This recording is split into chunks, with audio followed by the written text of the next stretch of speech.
Changing your primary device on NordPass is a straightforward process.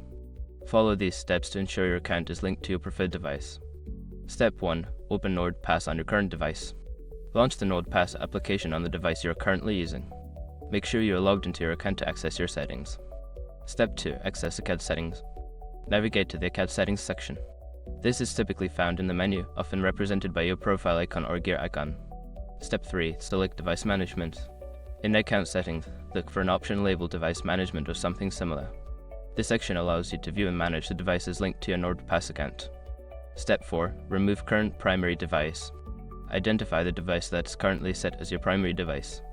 Select the option to remove or unlink this device from your account. Confirm the action if prompted. Step 5. Set new primary device. Now open NordPass on the device you wish to set as your new primary device. Log into your account, and it should automatically become your new primary device. Check the device management section to confirm the change. By following these steps, you can easily change your primary device on NordPass. If you encounter any issues, consider reaching out to NordPass support for assistance.